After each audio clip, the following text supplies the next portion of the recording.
Mummy ఏం చేస్తున్నావు? టమాటా పప్పు. వావ్, చేసేసినావా? చేసేసినాయి.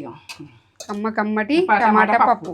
ఈ పిల్లలకు పెద్దలకు అందరికి ఇష్టం ఉంటుంది. ఇట్లా వేసుకొని తిని లైక్ కామెంట్ సబ్స్క్రైబ్ తగ్గేదిలే, టేస్ట్కి తగ్గం అంత కమ్మ ఉంటుంది. ఇక ఇది ఏంటంటే ఈ వాసన గుమగుమ వాసనకు పప్పుకైతే టెంప్టు అంత బాగుంటుంది. టేస్ట్ అయితే ఒళ్ళేపల్ల వాసన వస్తుంది కదరా. అవును, సూపర్. అమృతం ఇక తింటుంటే ఎంత మధురమైన ఫ్లేవర్ అయితే సూపర్ వస్తుంది. ఇది ఫ్లేవర్ బాగుంటుంది. ఇక అంత మంచిగా ఉంటుంది. నేత్ర ఫుడ్ ఛానల్కి వెళ్ళిపోయి లాక్స్లో కూడా సబ్స్క్రైబ్ చేసుకోరు, అలా చేసుకోరు, ఇలా చేసుకోరు. ఎందుకంటే మన ఈ రెండు ఓకే అయిపోయింది, రెండు సక్సెస్. ఇక మనం ముందుకు నడిచిన కొద్దీ మనకి ఎట్లా చేస్తున్నావు అట్లా మేము ముందు పెడతాం.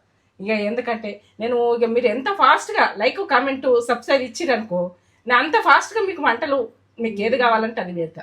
ఎందుకంటే మీకు అస్సలుగా వచ్చు, నాకు వచ్చింది నా చూడురి, నా చేతందరి నా చూడురి, టేస్ట్ చూడురి, అంత బాగుంటుంది. ఇక ఇది అయితే వదలరు, అంత బాగుంటుంది పప్పు. ఇక తిని కమ్మతనం తిని ఇక వదలమే ఇది అంత బాగుంటుంది.